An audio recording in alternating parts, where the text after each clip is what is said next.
Hello, everybody. My name is Dan Skipout, and this is the Top 5 Weekly, where myself and my guests, we discuss a topic. It could be an actor, could be an actress, could be a director, could be a genre, could be anything. Usually it's got to do with the movie that comes out that week in theaters. And in this case, it's non-MCU Marvel movies because of finally the long-delayed New Mutants is coming out. And so I have a new guest who has not been on before, but I'm glad to have him. And he's been chomping at the bit to get in here. And his name is Amaro Moses. Amaro, how are you doing today? I'm doing pretty good. Doing pretty good. As you said, long time no see. So ready to get into this for sure. Yeah, I had a good recommendation from our friend Peggy. She recommended you, and I have how things work out. You're probably going to be on a couple more episodes real quick here in the next couple of weeks. So we're going to get you in today. We're going to get your feet wet, and we're going to talk about a little bit of non MCU Marvel films, and there's a lot of them out there. So I'll be interested to see which ones you chose. And like we always do, I don't go first. I always let my guests go first. So with that being said, Amaru, what is your number 5? First and foremost, Peggy, thank you. Do appreciate it, and I'm real excited to be here. But my number 5, I had to think about this one a bit because, as you said, there are a good amount of them. But for me, it's probably the comic book movie in general that got me into everything. And I am going for number 5, Wesley Snipes' Blade. Yeah, I have that on my list. Guess what? At number 5 as well. So go ahead and discuss it. Yeah, it's Blade is just it's the one that a lot of people don't really credit for starting the comic book craze, on top of the fact that it's also rated R, so you can get into the actual story with him and Chris Christopherson as Whistler. Stephen Dorff was great as the villain. It is a bit dated in terms of the special effects, but the story is there. The action is there, and Wesley Snipes was picture perfect as a Blade. He had the swagger, he had the one-liners that were cheesy, but you loved them, and he was the martial artist. So you know that he wanted to get into it, how much he looked to do the choreography. And I don't remember a part about that movie that I didn't enjoy. Yeah, I'll be honest with you. I'm right there with you. The 90s were not the best decade for superhero movies, but the one that they did get right was Blade. And Wesley Snipes wanted to do this character justice. And I believe he did in the first film and in the second film. Third film kind of fell off, but I really did like this film. And of course, we know we're going to get a new Blade with Mahershala Ali coming in phase 5, I believe. So that's going to be exciting to see Mahershala Ali step into the shoes of Blade. But like you said, Stephen Dorff, great villain. I'm watching him right now on Fox with Deputy. I love Deputy. He's really come into his own lately, Stephen Dorff has. And I really enjoyed Blade a lot. Yeah, I think Mahershala is going to be somebody who can definitely fill those shoes. He has that same type of swagger that Wesley did. I think Mahershala got more opportunity to show a lot more range in terms of what he gets into. So if people are having a little bit of doubts, just look at his character in Luke Cage, Cottonmouth. The smoothness he has as Cottonmouth is very similar to what I think he can bring in Blade. And I'm crossing my fingers that we get that we get Wesley and Mahershala on the screen at the same time in that movie. I really hope that happens. Yeah, I mean, Marvel's good with cameos. They like to bring like Lou Ferrigno. They'll bring in different types of people. So it'll be interesting. And then I guess they're going to be doing something with Spider-Man with the multiverse of madness. So we might get a bunch of Spider-Man on the screen at once. So I mean, they like giving people their props. And I if I know Kevin Feige enough, I think he wants to show people that he did appreciate what Wesley Snipes did as Blade. So he might get in there in a cameo role somehow. Yeah, for sure. Right. I'm definitely looking forward to it. All right, so let's go. We're going back to Amaru with his number 4 now. All right, so my number 4, It's 5 was the only easy one for me, I think, or 100% easy for me. This is one that I am like, I am very surprised I have it this quote unquote low. But for me, it is Deadpool. I got Deadpool at number 4. Wow, this is interesting because my number 4 is Deadpool as well. Well, there you go. There you go. Why do you have it at number 4? I like my 3 through 1. I like the films I have listed. I like better than Deadpool, but I really like Deadpool a lot, and I just couldn't put it 3 through 1. So it was like, well, Deadpool's gonna go 4. But I do love Deadpool. So take it away. Yeah, Deadpool is again, it's the one that brought back the ability to have an R-rated movie. It's the one where studios finally were like, oh, okay, maybe this R-rated will work. And I think this is one of maybe 4 actors who were, and I'm not even including Wesley in this. Wesley was perfect, but Ryan Reynolds as Deadpool is pitch perfect, 100%. The only guy who could play Deadpool.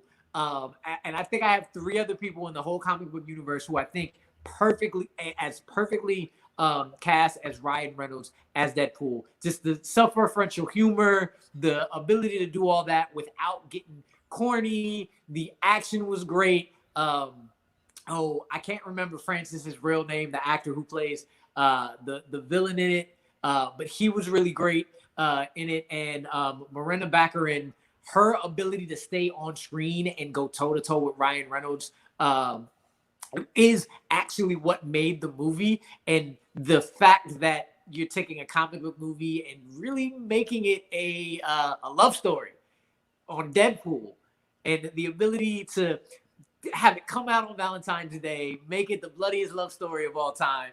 I think it did everything, and it avoided everything that it wasn't able to avoid in the sequel. And that's why I think the sequel it was still good, but it wasn't as great because all the things you were worrying about that they were going to be kind of like Guardians 2, where it was going to be a stand-up comedy show and worried about the jokes instead of the story. Number 2 did that when Deadpool 1 hit everything without becoming too much of a farce. Yeah, I'll tell you what. You hit the nail on the head with a lot of you. Ed Skrein is a great villain. Ed Skrein, yep. You haven't seen him in Midway. He's fantastic in Midway. You one of the other things you said was self-referential humor. I mean, the breaking of the fourth wall is really some of the stuff that really is great. But when you first start the movie, there's an action scene, and it's like this slow-mo action scene where he's poking fun at himself, like there's a Green Lantern comic book floating around, and because there's a giant car crash, and it's in slow motion, and you see all these things floating around and all this goofy stuff going on, and you're like, this movie's gonna be good. And the cameos by Colossus and Sonic Teenage Warhead, that stuff is kind of fun. But if it wasn't for the fact that Ryan Reynolds leaked this test footage, we wouldn't even have got it. He leaked the test footage because he knew what he had and he knew what he was capable. And he was coming off a bad year that year. It was like he was in like 3 or 4 movies and they all stunk or something like that. And one of them was a comic book movie. But he really knows how to balance the comedy, the action, and all that stuff in this character. And I never thought I would ever see an actual Deadpool, a person that could actually play Deadpool, because I thought this comic character is just out there. There's no way anybody could play this character like the comic book. And then Ryan Reynolds just proved me wrong because he was the perfect casting and perfect person. And once again, we're going to get a third one, and it's going to be probably from Fox Studios, but it's going to be rated R, but it's still going to be in the MCU. So that'll be fun to see what Kevin Feige does. And like you said, Guardians 2, Deadpool 2, they kind of go that extra length with the comedy instead of the stuff that got what we loved about the first version, and they kind of do too much with the sequels on both of them, Deadpool 2 and Guardians 2. So yeah, that's why the first one is on my list and the second one isn't even in my honorable mentions. Yeah, and then also the music that Deadpool was able to utilize throughout it. The fact that he's listening to Shoot when he's sitting on the freeway, and then the opening scene with I want to say Angel or something, but I can't remember the full name of the song. Yeah, I don't know the song. Sorry. That plays with it, but he's able to use that, and then similar to like Birds of Prey was really similar, where they had, that's actually another one of the actors I think was cast pitch perfectly. Margot Robbie as Harley Quinn, and a lot of similarities where they're trying to be self-referential, where they break the fourth wall, and what I think definitely worked out a lot better in Deadpool, that worked in Birds of Prey, but not as much, is the convoluted timeline, going back and forth, pausing, rewinding, fast forwarding, being able to retell and get back to the original point, which actually, surprisingly, another movie did that, and I didn't think, and it's not a comic book movie, but it just reminded me, Sonic did that too, where Sonic was able to start at an action sequence and then pause it and bring it back all the way back, and that delivered real well. Just so many things that a lot of people hadn't seen in a comic book movie, hadn't seen in an action movie, hadn't seen in any movie delivered as almost flawlessly as they did in Deadpool 1.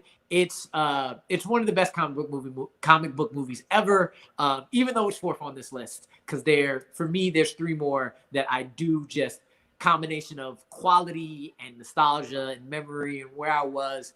I got three more above it. All right, well, we're going back to you with number 3.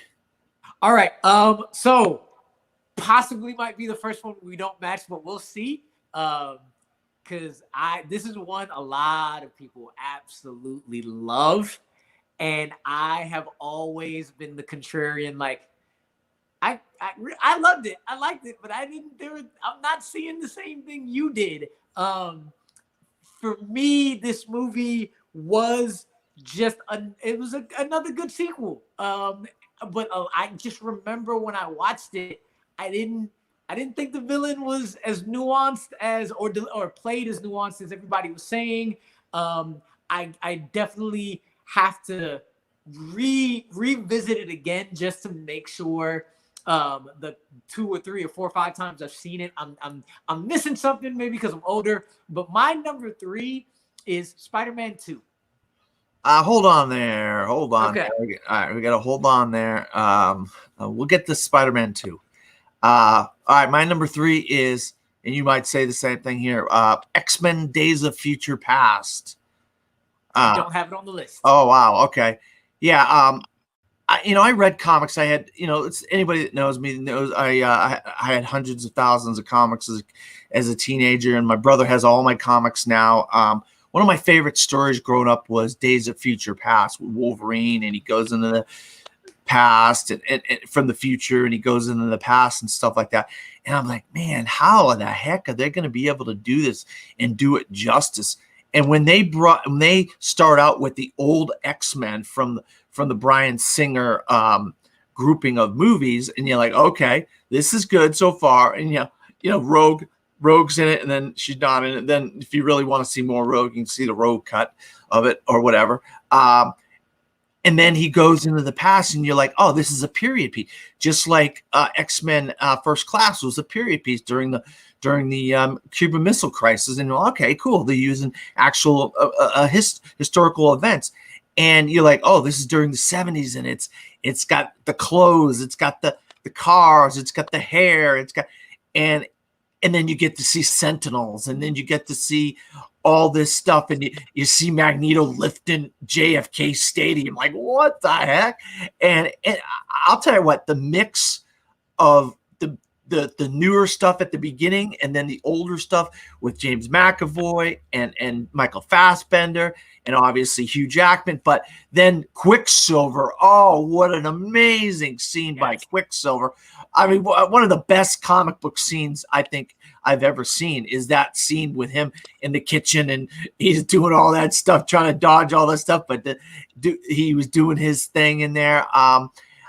I really thought they did justice to this story. And, a lot of people, oh, we're bringing up Bryan Singer. Well, look, the guy made the movie. I can't not bring up his name. He directed the movie. I thought he did a great job directing the movie.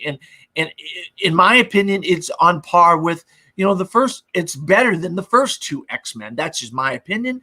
I'm just sticking to it, But I really, really, really enjoyed X-Men Days of Future Past. You got any thoughts on it? Yeah, this one was a close one for me. I love this movie, especially because of how Apocalypse turned out afterwards. And X-Men has always been my favorite comic. X-Men was the comic book show that I grew up with. Saturday morning cartoon, Spider-Man, then X-Men the animated series, which is probably my favorite theme song of all time. Yes.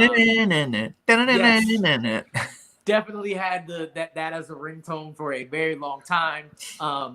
But the ability to bring Ian McKellen and Patrick Stewart back and work so well with the other crew, I think the only thing that it's not a flaw, but it's a criticism that I've heard a lot of people have that I don't mind, but I understand, is that it's still not as much as the other ones, but it's still a Wolverine movie. Not necessarily an X-Men movie, which again, if I have to think of something and I had to start picking between different X-Men movie, that might be one reason, because it was 1, 2, 3, the fifth one, and it's still a Wolverine movie. But it makes sense because of the storyline. Hugh Jackman is Hugh Jackman as Wolverine. They made everything work seamlessly. Peter Dinklage was great in this film. He's great in everything, so that's not that big of a question. Might be one of the outings as Mystique for Jennifer Lawrence where she didn't phone it in, where she actually seemed to be into what was going on the page. One of the few times that Fox or Universal was able to one up the MCU in their version of the Quicksilver over Aaron Taylor Johnson, who I love his Quicksilver too, but this is definitely head and shoulders above. Again, I would agree, might be one of the best scenes ever in a comic book movie. Right up there with the airport, right up there with the last fight in Endgame. You could argue, even if you don't agree, and I would not be mad at anybody putting it up there. And also for me, it continued the argument, and I want to hear your opinion on it. Which Xavier, which Magneto? Well, I'll be honest with you. I love the original Professor X, Patrick Stewart and Ian McKellen. I think those guys were perfectly cast. But as the new batch of guys started working together and we started seeing them more, I really enjoyed James McAvoy and Michael Fassbender. But I still would put Patrick Stewart and Ian McKellen slightly above the other guys. In that particular instance. For me, it's Patrick Stewart over McAvoy. But this further cemented for me, and I'm a huge Lord of the Rings fan, so it hurts to say, but the bar scene in First Class, on top of this movie in general for Fassbender, gave me the slight edge for Fassbender as Magneto. But again, I'm just McKellen as Gandalf. He might have just some of the most powerful. He might be the guy that gets to play one of the most powerful people on screen. Magneto, Gandalf. I compare him to like Hugo Weaving has another one who has a list of people where he's like Red Skull and Mr. Smith and Elrond. Ian McKellen has that same kind of the people and the characters and the iconic characters he gets to play is almost unrivaled. Yeah. Yeah. All right, let's go back to you for your number 2. All right, so my number 2 is the other X-Men film. For me, it's X2, X-Men United. Yeah, I had it at number 6. So yeah, it was tough to make get 6 films down to 5, but I had to drop something off. So X2 was number 6 for me. So go ahead. I know you're gonna have a lot to say about this. Yeah, X2 was one of the few, at least at the time, sequels that were better than the first. And the big thing, the first thing I remember is that another reason I like Deadpool, I have two my favorite X-Men. Both of them were in this movie. Colossus was one. That's the only thing. I was so sad at how little they utilized him in the film, though. When he was like, I can help, and Logan said, no, go help them. I was like, no, get him back. I was so upset. But and the other scene that I consider one of the best scenes in comic book history is the opening scene of this film.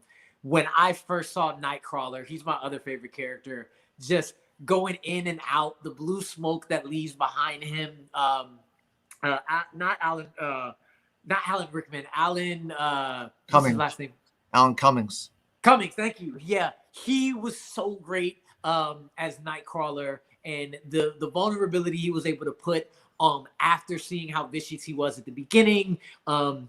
Again, the ability, the chemistry between Patrick Stewart and Ian McKellen between them is just made even more palpable. This is the one where he's in the plastic jail, correct? Because I'm trying. Yep, just the chess scenes and the back and forth between them. At any time either of them said "old friend," it just chills through my spine. This is one where I did not mind that this was a Wolverine movie. Because of the story they made and because it was only the second film. So you still had the ability to focus on him, bringing in Lady Deathstrike, even though I would have liked a little bit more from her instead of just a silent character. That was really great to look into his past. One of the first times I remember a hero dying on screen, and it really affected me. And I clearly remember looking at the end of the film, was like, is the Phoenix, is that the Phoenix? Is that not the Phoenix? And looking into things afterwards. But what really lifts this so high for me as number 2 is Brian Cox. Most films are as good as their villain, and him as a villain without powers, just the acting that he brought to this film as Stryker, as the original, at least for this iteration of films from then on. Anybody who was Stryker after that had so much to live up to, and nobody could match it. He was masterful in this film, and he was just terrifying in this film without any powers. Just being able to he's the one that brought out the first Berserker Wolverine. Without the blood, when they went into the school and Wolverine just stuck the claws into the dude into the fridge, and you're just like, yes, this is what I came to see. This is what I want. He is the reason that I think X2 is the best X-Men film over everything else. On top of how good the rest of the cast continued to be, and the story, and again, that opening scene, just altogether, I love this film. And again, one of the first, one of the ones after Blade, after Spider-Man, that really got the ball rolling for the comic book wave. Yeah, no, I love X-Men too. I mean, everything you said. I mean, you said a mouthful. I mean, Nightcrawler at the beginning is fantastic. It was like Bryan Singer really knew what the fans in what these characters kind of were supposed to do, and how they were supposed to act in society, in the world, and stuff like that. And it was like, okay, somebody understands comic book characters and how to write comic book characters and how to direct actors in a way to make them believable in a world, even though they're comic book characters. And Bryan Singer, I mean, I don't want to keep mentioning, but the guy has done a great job with these characters. I mean, yeah, he knew what he was doing. You can't deny him the credit that he deserves, despite the fact, the things he did in his personal life. That's like Pete Rose. You can't, yeah, he cheated as a manager, but did he get those hits when he played? Yeah, he did. So you can't take those hits away from Pete Rose because he actually did those hits playing the game of baseball. Yeah, he was a cheater as a manager. That has nothing to do with the hits that he did. Bryan Singer directed these movies. That has nothing to do with what his private life was like. Yeah, is that reprehensible? Sure it is. But it has nothing to do with him doing a great job directing these movies. So getting that out of the way. But yeah, I love X2. I had it as my number one X-Men movie for the longest time until I saw X-Men Days of Future Past. And I really thought he upped his game with the X-Men Days of Future. Putting all those characters together could be convoluted, and it wasn't convoluted. And it made sense, and everybody got their time to shine. And he did great with X2 too. Everybody has their time to shine, and like you said, Brian Cox is a great villain. And I just you can only put 5 films on a list of 5, so I had to have something at number 6. So it ended up being X2. So my number 2 was your number 3, and that is Spider-Man number 2. I'll tell you right now, when I heard the news back early 2000, whatever it was, that Tobey Maguire had been cast as Spider-Man, I mean, it blew my mind. I'm like, oh my God, this is perfect casting. I can't imagine anybody playing Spider-Man. And then I love Spider-Man. But then when I saw Spider-Man 2, I'm like, oh, they're doing Doc Ock. And then Alfred Molina is just, to me, he was incredible. How they did that scene on the train and on the building, and how they made the animatronic arms work. And it was so believable, because I was really worried that they couldn't do Doc Ock justice. And they really did do Doc Ock justice, in my opinion. And those action sequences, Sam Raimi, I mean, I just can't wait to see what Sam Raimi does in the multiverse of madness. Ironically enough, he might have some Spider-Man scenes in there, but hopefully it's a little bit of horror mixed with a little bit of sci-fi, which is what because Sam Raimi, I think, is a great horror director. And he doesn't get a chance to do it in the comic book realm. So we're going to see if they're going to be able to do some of that kind of stuff in Doctor Strange too. But we also might have a scene where we get a bunch of Spider-Man in there too. So we'll see. Well, I mean, I don't know. These are just rumors that I've been hearing. So we'll find out. The only thing about that I know for a fact is that not only might be Spider-Man, but for sure we're going to get Scarlet Witch. Scarlet Witch is connecting to it somehow as well. So being able to see what's going to happen with that is going to be nice. Yeah. Oh, yeah. So Spider-Man 2 is just, I love Spider-Man. I just, the whole, with great power comes great responsibility, and then just it goes to the next level. It's because the one thing about Spider-Man that I've always loved is it could be you, Amaro, it could be me. We could have been a teenage kid and we could have get bitten by a spider and we could have been turned into a superhero. You know what I mean? And that's the thing I love about this character. And he's so grounded in reality in his personal life. He's got bullies in school. He's got professors in college. He's got his boss. Hey, give me them pictures, or deliver the pizzas. And he can't deliver the pizzas and he gets fired from his job. I mean, it's just stuff that we could all relate to, realistic stuff. Then you have that comic booky villain stuff and superhero stuff, which is what I always love about Spider-Man. So what are your thoughts on Spider-Man 2 since you had it at number 3? For me, and the thing about Spider-Man 2 is everything you said definitely hits. But when I remember looking back at it, the one thing that I just could not forget about is how many times I thought it was corny. I thought that Alfred Molina here and there played up Doc Ock a little bit too much. When it's really powerful when they carry him in the train, but some of the lines after that was like, and then it's the same one when you mess with him, you mess with New York, and it's just like throughout the film again and again. I'm like, this is stuff that's supposed to hit your heart and make you feel something, and it does. And then just again and again and again, I'm like, oh, come on with let's get past the corniness, please. And that's what I think really brought it down. Not down, because there's no down with this film, but I don't put it as the highest theme as everybody else does because of that. And that's really, every time I watch it, the lasting memory is, the corniness of this is there. It is definitely there, but I see where you're going with it. So. Well, and also, you got to remember, we're still coming off of it's very relatively short time after the 90s, which was just a real completely 80s was really corny, 90s was really so it wasn't like it came out in the last year or two. It came out almost 15, 16 years ago. So it came out a while back. It's that old of Spider-Man 2 is. So they still were making movies that weren't like up to the standard of today.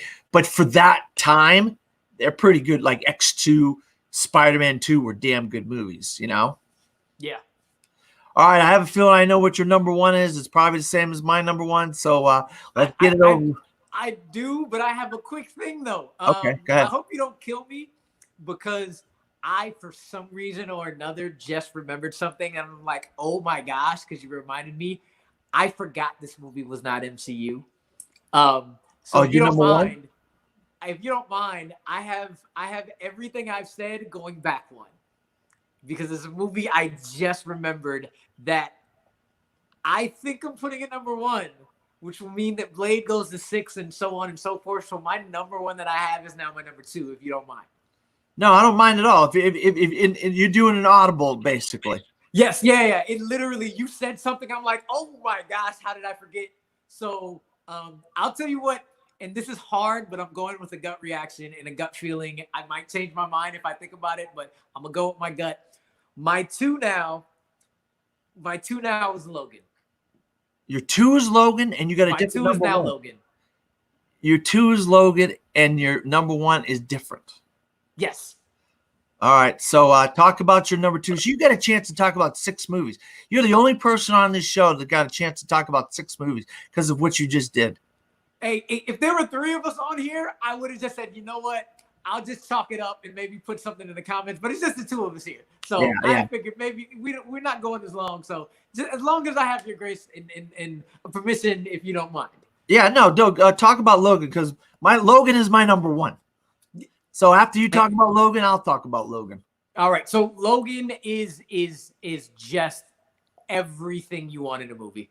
It really in an R-rated Wolverine movie, everything we have been asking for years and years and years to see, we saw, and more. Everything I mentioned in X2, getting to see the Berserker Wolverine, get an actual in-depth story, and then still being able to get a Wolverine story you haven't seen before. Old man Logan actually hurt, actually in pain, figuring out he has a daughter out there, in the daughter-father dynamic. Some people call it a Western, some people call it a father-daughter story. Everything with that. I believe Patrick Stewart was snubbed for an Oscar nomination in that film. If it was not a comic book movie and he had the exact same role, so many people would be like, he should be up for an Oscar nomination, if not a win. That is the best time I've seen Patrick Stewart play Xavier ever. It was just how sad and how much you felt for them, and the entire story was just something I sat in the theater for and just was like, I can't get up. I have to sit and ruminate on this. And the one reason that I think my gut says this is now number 2 is because in most movies I see, there's a period of time where I'm like, okay, let's get past this one part. I'm okay with this part. And it's the one where they reclone right after Xavier dies. Right after he dies, and everything with the Wolverine clone, I'm just like, this is okay. compared to everything else. And I think that's the reason why my gut told me knock it down. But this movie is I think it makes it 10-15 minutes too long. And that would be the only reason. But I absolutely love this movie. Up until 10 minutes ago, I had it my number one before I remembered. So yeah. I'll be interested to see what your number one is now. Yeah, I love Logan. It's what's called a neo-Western, a modern day Western. And obviously this is a futuristic modern day Western because it takes place in the future. I'll tell you what, I never read Old Man Logan, the comic book. I've been meaning to borrow it from my brother to read it, and I haven't been able to get it. And I was going to buy it, and I just, for whatever reason, I haven't bought it yet. But so this is my first foray into the Old Man Logan story. Or obviously you can't use Hawkeye, you can't use the Incredible Hulk, you can't use those characters because Fox didn't have those characters. So they had to make their own version of Old Man Logan. And I tell you what, Daphne Keane as a little girl in this, fantastic. Like you said, Professor X, fantastic. The best he's been, Patrick Stewart, the best he's been as Professor X in all the X-Men films. And this is a great way for Hugh Jackman to go out. I thought, I mean, yes, to have a clone of himself, they're like, well, we by this point, we can make a clone of him. And so we don't even have to worry about trying to capture him and keep him. We'll just make a clone of him and then get rid of him. And then we have our clone and he's going to answer to us. So he's going to do what we say. But of course, you know, clones don't always turn out the way you want them to turn out. So, but that scene, that would a great seeing them two fighting, and then we might have had the introduction of the New Mutants. We don't know if they were the New Mutants or what that little sect of kids were at the end of the movie. But yeah, James Mangold. I mean, you know, we talked about one of his movies on another show yesterday, and the guy is just he cranks out great film after great film after great film. Now there's talk that he could do Indy 5, and I'm like, yeah, please. I want to see that. I want to see James Mangold's version of Indiana Jones. So I love Logan. I think of all the MCU, non-MCU films, this to me is clearly the best. Obviously you think differently because you have something else at number one maybe I haven't thought about. So we're going to go back to you and see what your surprise audible pick is here. Yeah. So I would not argue vehemently either way with Logan in this film. I think a lot of it is also I mentioned this, you talked about, I mentioned this a lot yesterday about how it resonates with somebody. And I just forgot it was not an MCU film, and a lot of people don't consider it because it's a cartoon. But Spider-Man Into the Spider-Verse is my number one. Is my number one. It. Everybody was like, not another Spider-Man film. On top of what is this cartoon, and it delivers on absolutely everything. I cannot think of, for me, a flaw in this film. On top of the fact I've never seen animation like this. The way that they made it, the first time I've ever heard somebody say it jumps off the comic book page, that is literally what happens. And this entire movie is a comic book brought to life. You can see and feel the pages. A lot of people had some issues with, like, there were parts that were blurry and others weren't. And every time I watch them, like, they do that on purpose to bring your focus from here to there. And again, make it feel like a comic book. The voice acting and characters were great. Shameik Moore is a perfect as Miles Morales. Whenever he's speaking in his head, especially when he first has to go through the powers and his hands stick to Gwen Stacy's hair, that whole sequence is hilarious. Jake Johnson is, I said that Jake Johnson was playing his character from New Girl, playing Jake Johnson, playing Peter Parker. And he was perfect as the washed up version of Spider-Man. The fact that they get rid of the original Spider-Man and that hits you, and then you get the last cameo from Stan Lee, and you mentioned it, anybody can be Spider-Man, and that's where they brought him in. They made a Spider-Ham work. They made a Spider-Ham work And they put these Sinister Six into the film without mentioning it's the Sinister Six, and then saying, "Hey, that's how that worked." The just the inputting smoothly that he is Afro Latino, the Puerto Rican and black side, putting all that into there. And my favorite scene, probably the entire film, is when his dad is talking to him through the doorway. That is something that just everything a black father and a black son have ever had to talk about kind of just went through that scene, said and unsaid, especially because he's a cop. Just saying how much I love you without while I'm pushing you, and then Miles is on the other side not being able to say anything.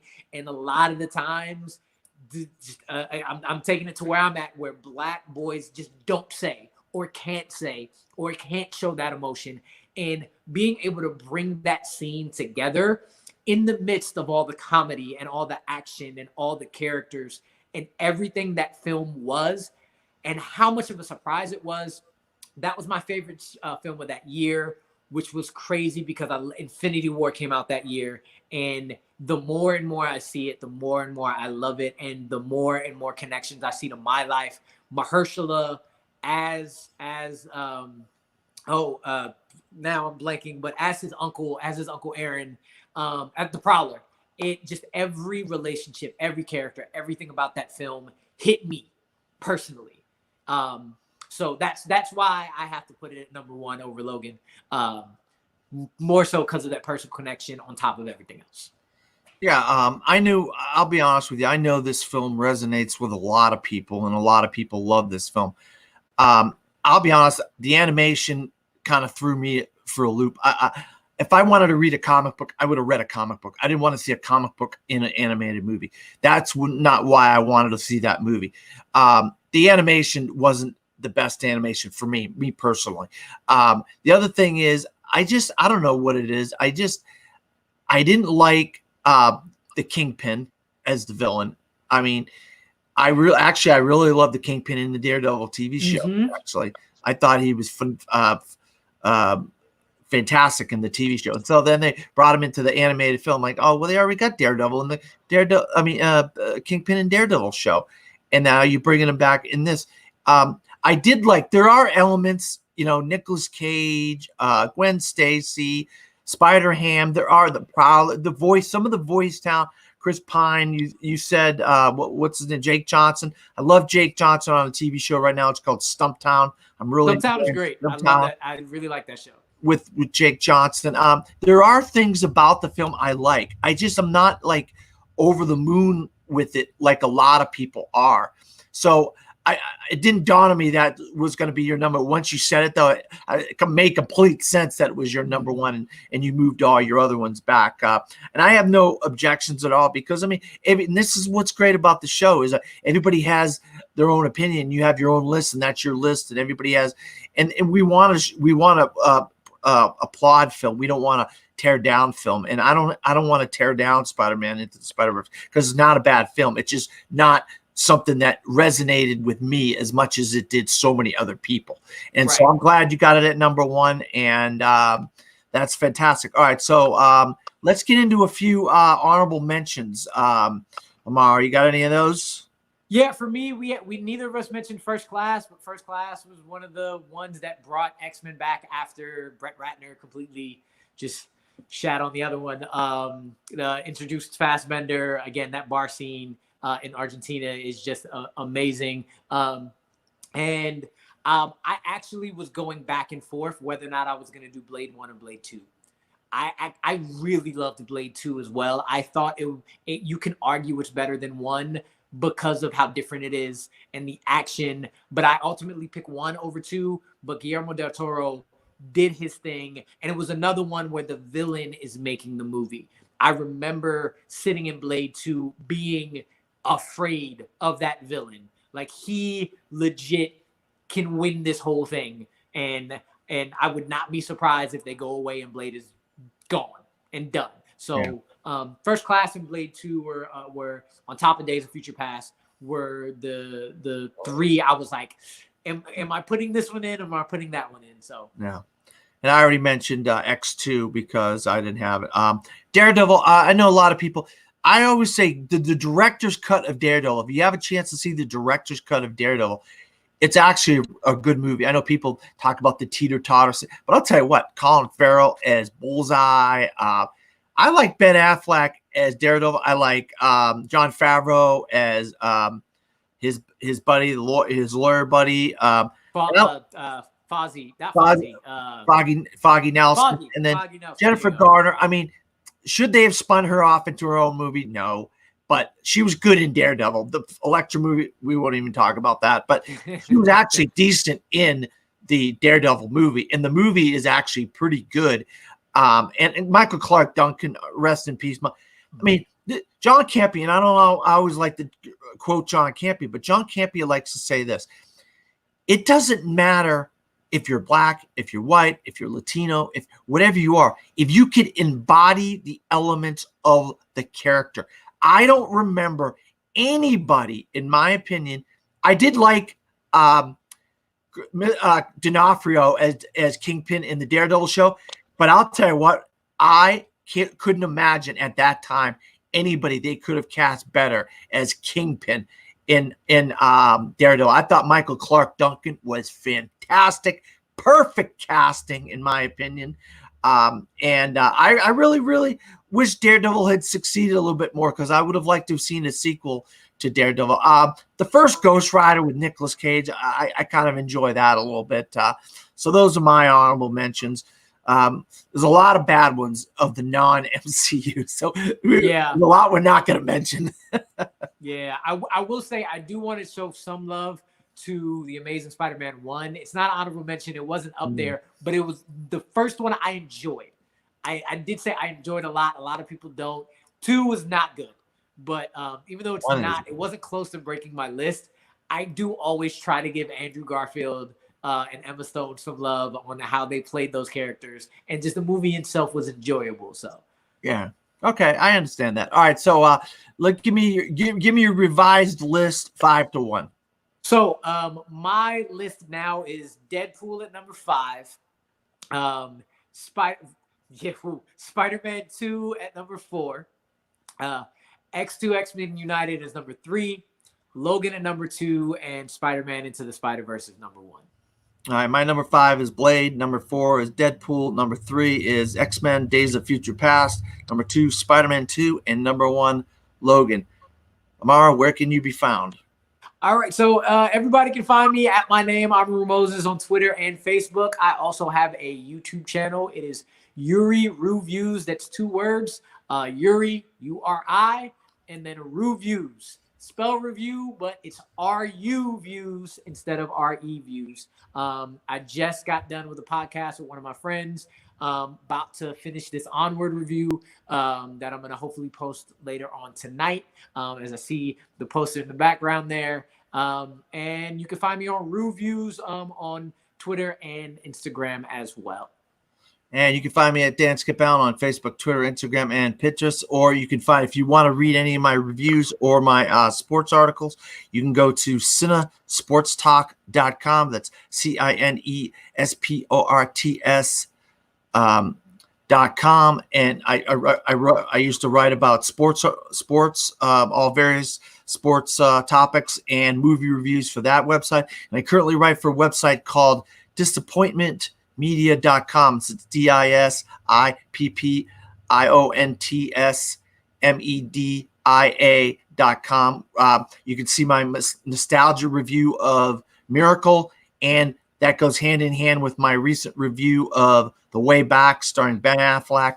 Also, you're watching the Top 5 Weekly, so if you're watching this, you can find me. I post this on Instagram. I post it on various Facebook groups, Full Metal Media, the Top 5 Weekly every week, so you can go back and find it, or you can go to my, like I said, YouTube page. You can find all the episodes of Top 5 Weekly that we have previously recorded. So for Amaro and myself, good afternoon, everybody. Peace.